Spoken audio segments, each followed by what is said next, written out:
You must wear a mask. You must wear a mask. Well, in case you couldn't hear me clearly, and I was deliberately speaking not very clearly, you must wear a mask. You must wear a mask. See, I'm wearing a one. I'm wearing a mask, right? You can't say I'm not wearing a mask. I'm not covering my mouth, but I am wearing a mask. People don't like to wear masks. It's become part of the scene, if there is any scene, with any people locked down here, there, and everywhere. If you go out, you must wear a mask. People don't like it. It's uncomfortable. No, you get used to it. But more than that, it's an imposition. Well, who is this telling me to wear a mask? That's for criminals, isn't it? Wearing masks, at least in the country where I was born in, wearing a mask. It used to be like in a cartoon or comedy, quite possibly in real life also. Whatever real life means. Wearing a mask was supposed to be indicative of a criminal. But actually wearing a mask protects against the danger of COVID-19 or COVID whatever else, and many other airborne, germ-borne diseases. In Japan, even prior to the advent of COVID-19 in 2019, oh, that was a great intellectual feat, wasn't it? 2019, COVID-19. Yeah, it was common to see people wearing face masks for the reason that the Japanese are trained like that in their culture. They're very conscious of others, and if they have a common cold and they go out, they'll wear a face mask so that when they breathe, which they do most of the time, they don't breathe out the germs, or let's put it another way. They don't spread the germs as much as they would if they weren't wearing a mask. And even here in India, it was common for the last few years to see young girls especially going out in the heat of the day with most of their face covered by some cloth, putting a dupatta or something. I guess that was to stop the heat, the sun making their beautiful faces not so fair and lovely as by tanning their skins. Or dramas, it's masks in dramas here in South India, in Kerala, Kathakali, masks, they're literal masks, and so much makeup is put on. It can take 4 hours to put on the makeup. If you don't know what Kathakali dancing is, go and look at it on the internet. It's really something quite spectacular. It's traditional Kerala dance form, particularly demonstrating Puranic episodes, religious episodes, especially from Vaishnav epics, something quite spectacular. And the makeup is such a thick mask, and that, yeah, it's just like a mask. Dramas, wearing masks. So it's not a bad idea. The other day I was driving through Chennai, part of Chennai, a major Indian city. Indian cities are notoriously polluted. Air pollution, water pollution, noise pollution, the air pollution is most famous. It's not only Delhi. So on arriving in the place that I was going to, I happened to spit out, expectorate, if you want to use a fancy word, and it was black grey color due to having breathed in without wearing a mask. So it's not a bad idea to wear a mask as a precaution. It protects against very real dangers. In some countries, wearing a mask or not wearing it is a social statement or a political statement. Wearing a mask, yes, I cooperate with the government. I do what they say. Or I'm cooperate with the official line that this COVID disease is dangerous, and I'm a sensible person. I take the necessary precaution of wearing a mask. But to not wear it when it's not mandatory by law, but it is highly recommended, to not wear it is a statement that, no, I don't trust all these people talking about COVID, and they're exaggerating, it's a bluff. I assert my right as a free person to not wear a mask, which could be considered antisocial. Why you take the risk for yourself, but you could be unknowingly having the disease yourself and spreading it to others. If you go against the law by not wearing a mask, you could face heavy fines. So it might make sense to conform reluctantly. Even in the Krishna consciousness movement, of which I am a member, it's a source of contention. There's so many sources of contention. There are those, the official line coming from our hallowed GBC body is we should wear masks, we should follow all the precautions. But I hear from so many devotees, oh, you stupid masks. What is all that? This COVID?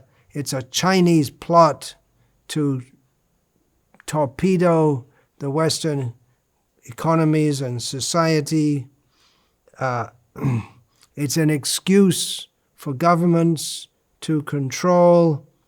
It's okay, there is COVID. We don't hear that many people as previously saying that doesn't exist. But they're saying, well, it's overrated, it's not such a big thing, it's just like some regular flu or something like that.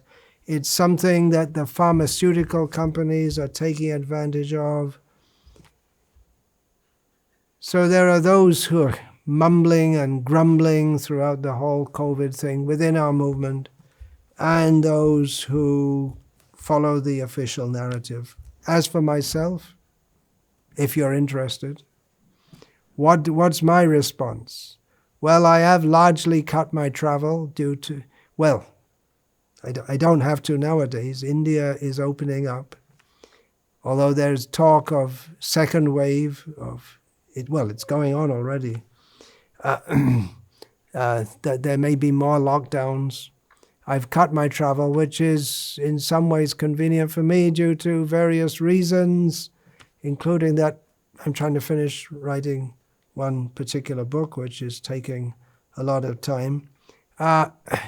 When I go outside, mostly I don't wear a mask, but that's because in the area I'm in, there's not, I don't go out that much. And if I do, I mostly don't wear a mask. It's not mandatory by law. Most people, actually it might be, I'm not even sure what it is and what the state law is at the present time. But most people I see, they don't wear it, or if they do wear it, they wear it down like this. I don't know what the logic behind that is. Maybe they're going to put it up if they see a policeman. I don't know. So that's what I do. If I was in a more dangerous situation, I would be more cautious. Dangerous in terms of COVID. I'm just trying to be sensible about this. As far as conspiracy theories concerning COVID or about anything else, there are so many conspiracy theories. My position in general is they might be true. I don't know. Even if I was to investigate deeply into the matter, I still might not know, whatever the matter might be. I'm not qualified to investigate into whether or not the Chinese government or the CIA or whoever has made a hoax. I'm not qualified to investigate the medical complexities concerning COVID. So my position is that, well, whatever is the situation in the world, I can go along with it. If I have to wear a mask outside, okay, I'll do it. It's not the worst thing in the world.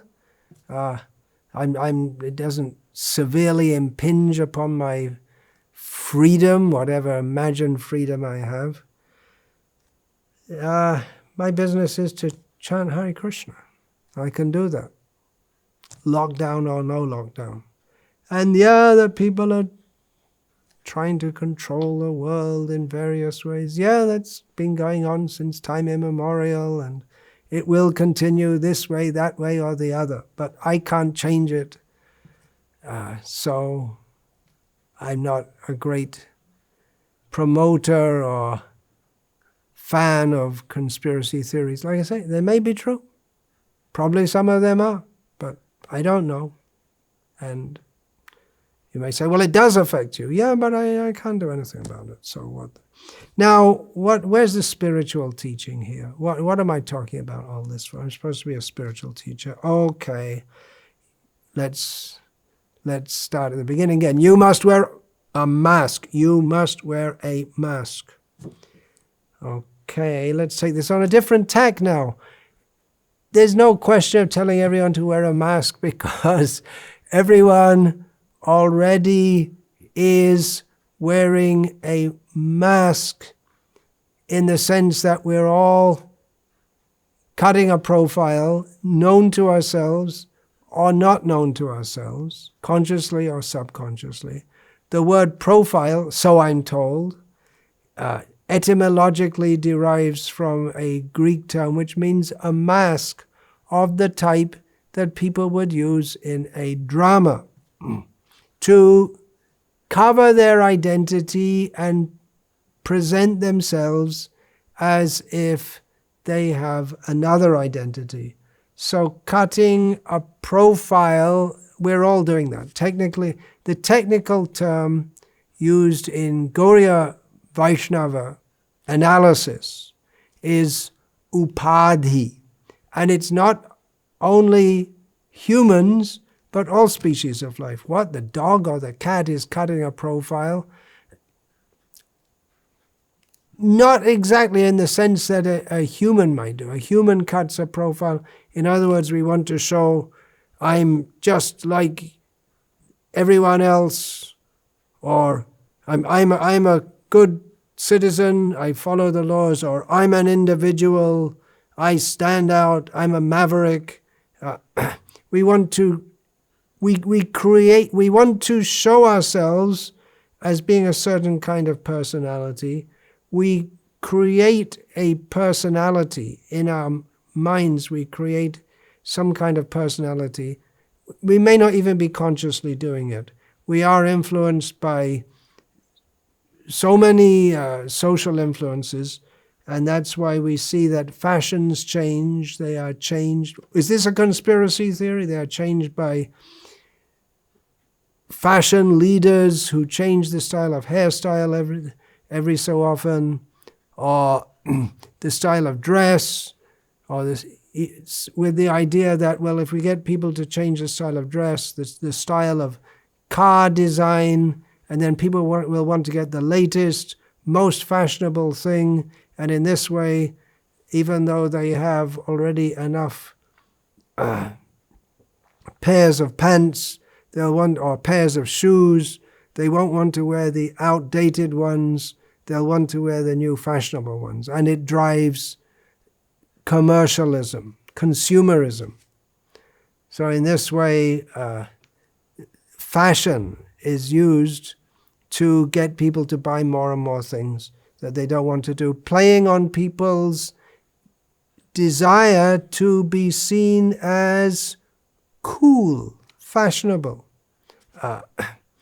The way people talk, even the way they walk, it's influenced by others. You can see, just like if you are raised in one particular area of the world, say you speak English, the English of East London, Cockney, is that English at all? Maybe West London, Kensington English.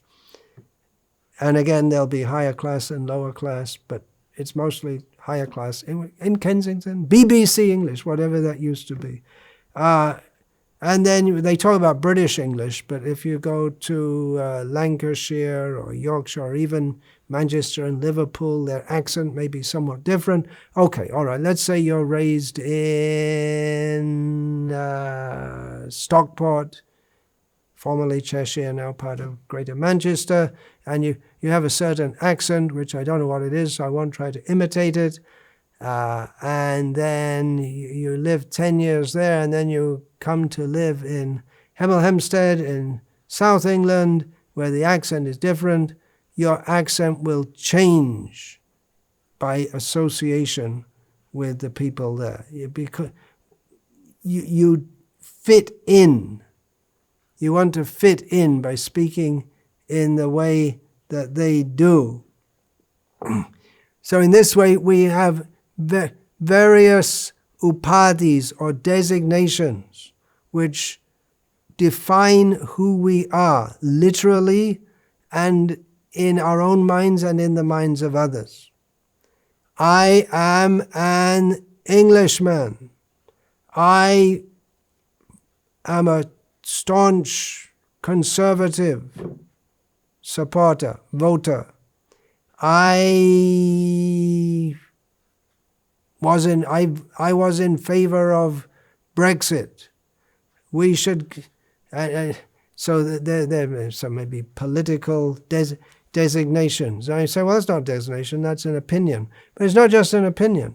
It's a factor by which we identify with groups and which defines our personality. I'm a respectable citizen. I drive such and such a car, which by the kind of car that also determines my status and my personality. Or it may be that I don't drive a car at all. I only cycle because I'm an ecologically responsible, environmentally responsible person. So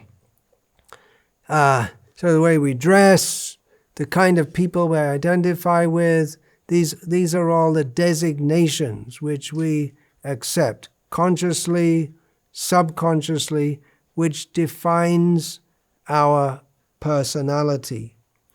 And we feel comfortable, or we want to feel comfortable with that. Sometimes we may go through an identity crisis, and we think, is this what I really want to be?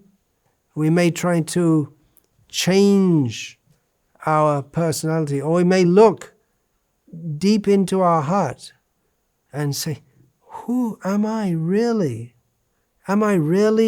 Is this what I really want to be? A 45-year-old chartered accountant commuting every day into London, holding the newspaper, or nowadays it's not stiff upper lip. Is this what I really want to be? Why don't I dump my family and go off and grow my hair and become a hippie, for instance? And then we accept a new set of designations. We can't escape designations.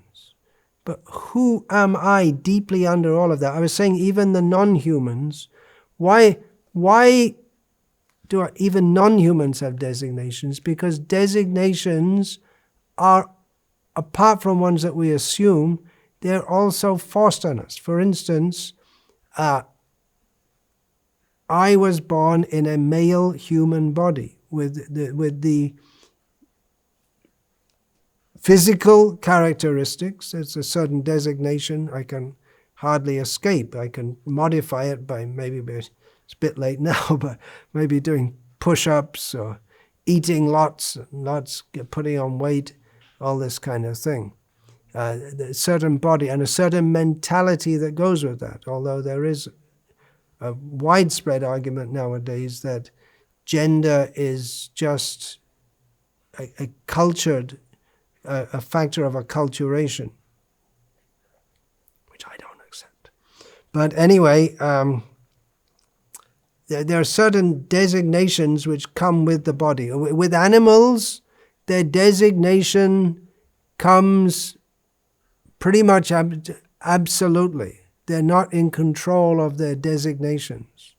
They're born in a certain situation, and as a cat or a fish or a hyena or whatever, and they are forced to act like that according to the situation they have come into. Purusha prakriti stohi punkte prakriti jan gunan karanam guna sangosya sadasad yoni janmasu. This is described in the Bhagavad-gita, that according to one's activities, known as karma, one is born in different situations, better or worse, within the three modes of material nature. So in an animal situation, we may say, well, the animal can change according to the circumstances they're put in. If a dog is raised as a pet in a loving family, it'll be different from a dog who's raised for meat in China. The mentality of the dog will be different. But again, the dog is not in control of that. He doesn't have the sense of discrimination which comes in human life. Of course, a dog can discriminate between friends and enemies, but not in the sense of, not a moral sense or an ethical sense that is specific to humans. A philosophical sense, to even think about such things. Who am I behind the mask?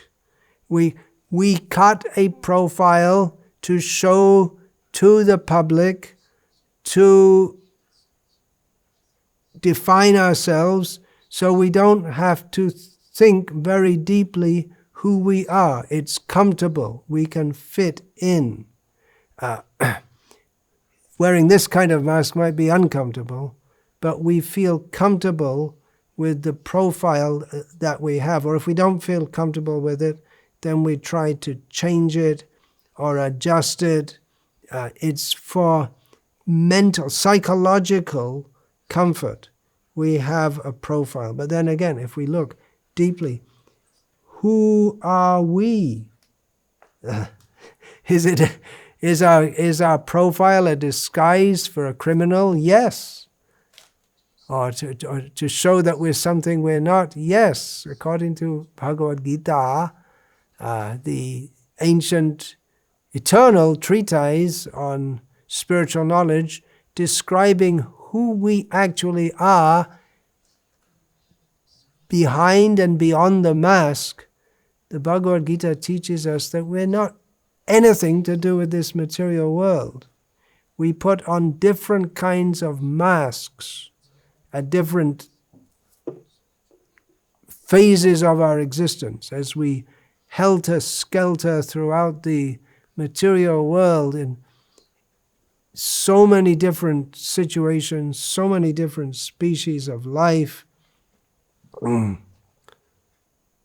are we actually? This is the question that Bhagavad-gita answers. Actually, Arjuna, who is the receiver of the knowledge of Bhagavad-gita, spoken by Lord Krishna, the giver of knowledge, the Supreme Personality of Godhead, Arjuna was originally, at the beginning of the Bhagavad-gita discourse, he was so spiritually dull that he couldn't even recognize that this is the real thing that he should be concerned with.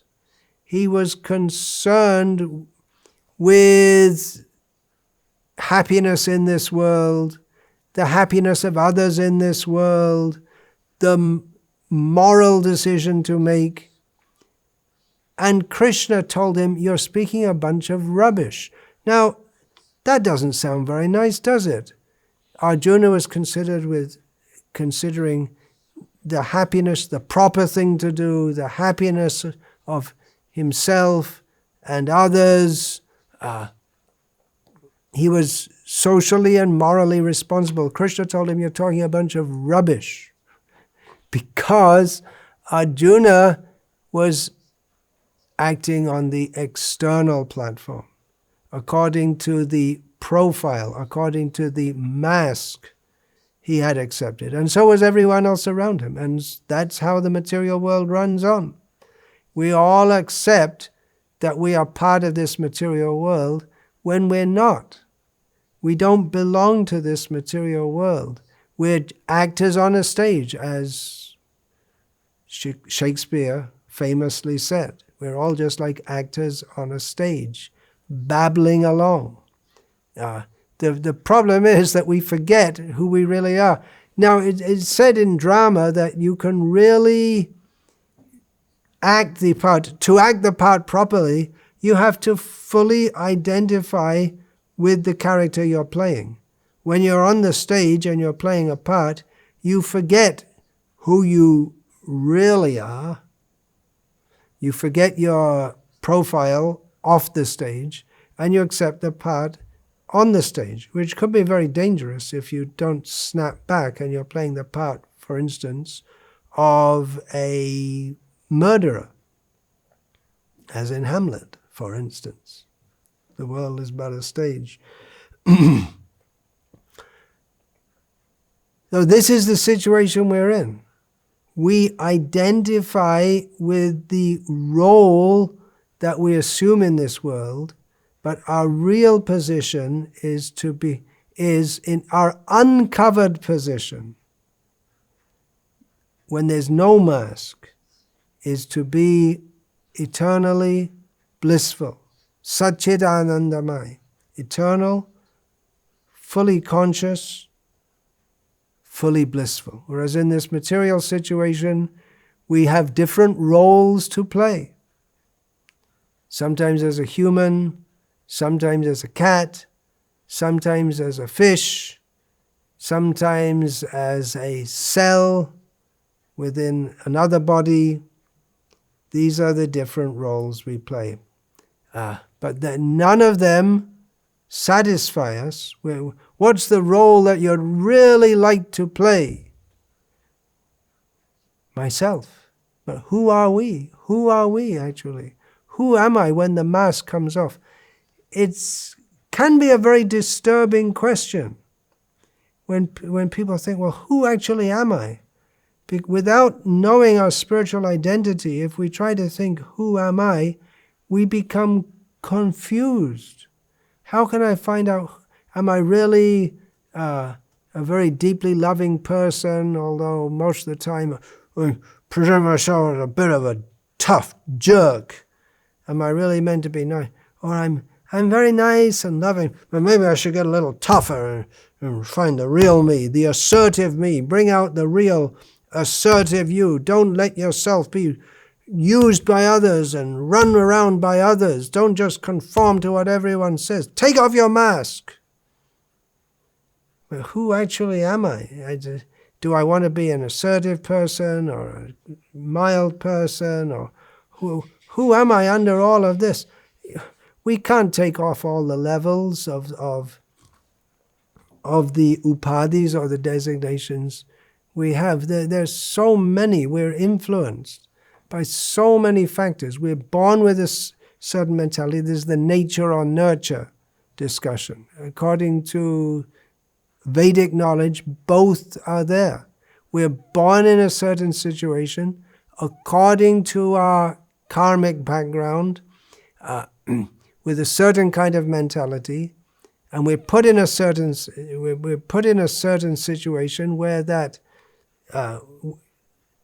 generally where that mentality will be further reinforced. We meet with various situations in life which again further influence us so that our personality develops. It's both nature and nurture, and it's all external. It's not really us at all. So wearing a mask in this material world, it protects us in one sense from having to think who we are underneath it all. Now, an example sometimes given by Buddhists is that if you take off all the layers, just like an onion, if you take off all the layers to find out what's inside, there's nothing inside. You just take off all the layers and there's nothing left. But that analogy is not very appropriate because we are distinct, discrete, living beings.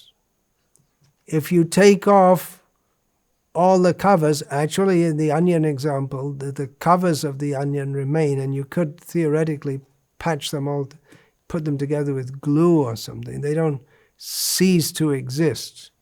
So it's not a very apt analogy. We are discrete living beings, and which means we have our own individuality. But what is that individuality? That is the question. Who are we beyond the mask? We are, okay, I'll tell you, because just like Arjuna, he couldn't even frame the question properly, let alone find the answer. So I'll tell, who am I to tell you? I am someone who has heard Bhagavad-gita explained by a tattvadarshi, a spiritually enlightened person who understands all these things. And it's not a difficult thing to understand. It's much easier than understanding rocket science. It's a simple thing to understand. We're all by nature spiritual beings. We're all meant to be happy. In this material world, we cover ourselves with various designations. We willingly do so.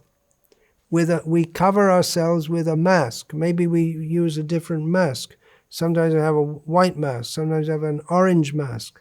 Sometimes I have a blue mask. And it protects us. That if we walk and talk in a certain way, people can relate to us. It protects, so they know how to interact with us. A mask protects us from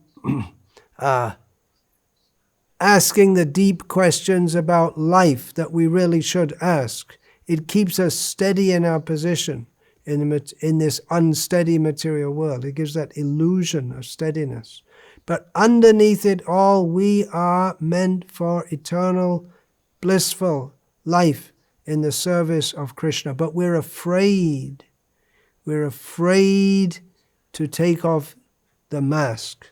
Because if we do so, then we have to surrender our independence. We have wearing the mask, well, in the present situation in the world, wearing a mask indicates compliance with government laws in many places, or with social pressure.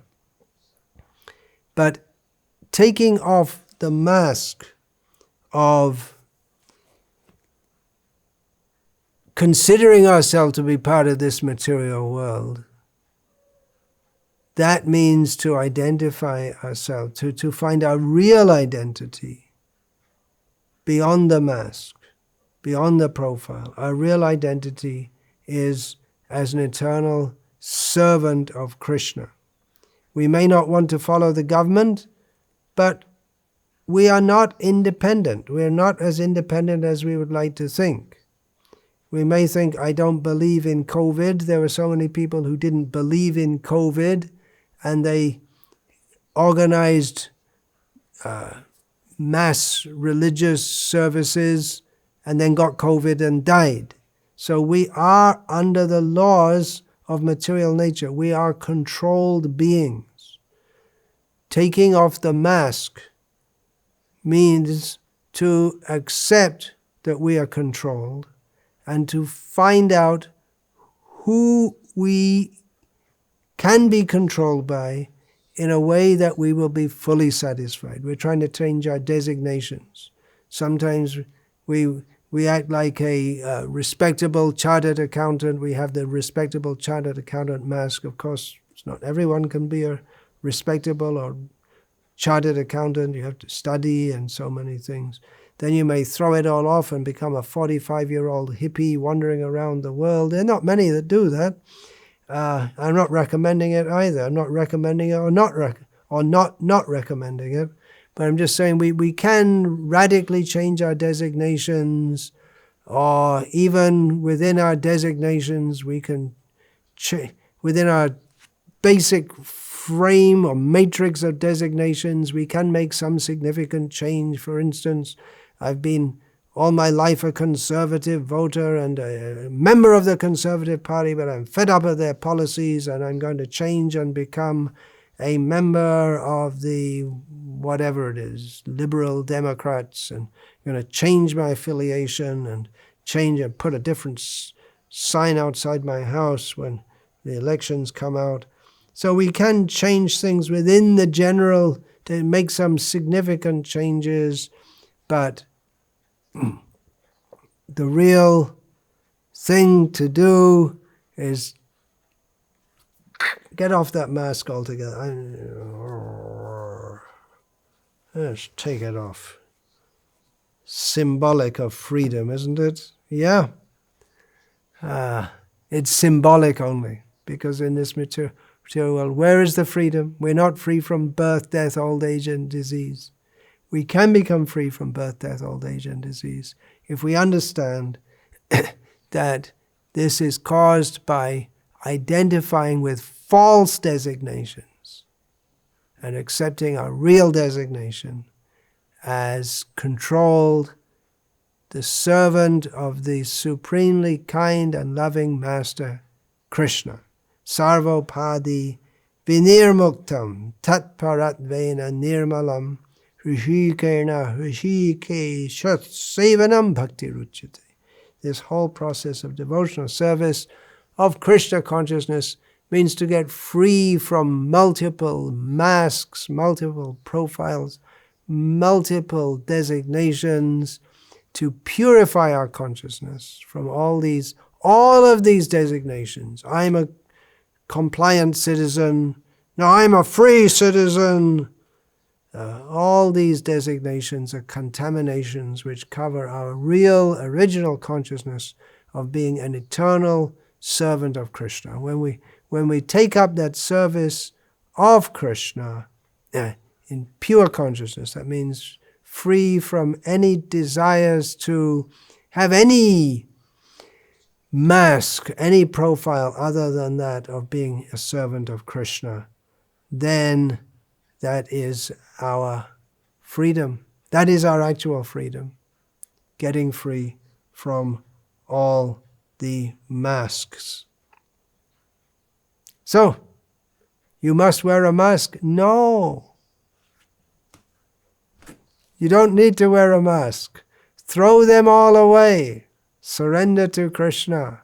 Be happy without any mask. No more masks. Freedom from birth, death, old age, disease, and masks forever. That is the promise of the Krishna consciousness movement. Hare Krishna, Krishna Krishna, Hare Hare, Hare Rama, Rama Rama, Hare Hare. Mancha kalpatarubhyascha kripa sindhubhyevacha patitanam pavanebhyo vaishnavebhyo Namo Namaha. Dante nithaya churnakang padaya nipatya kritvacha kakushatam etadaham bravimi. Hey sadhava sakala eva vihaya durang doranga chandra charne kurta. Hare Krishna.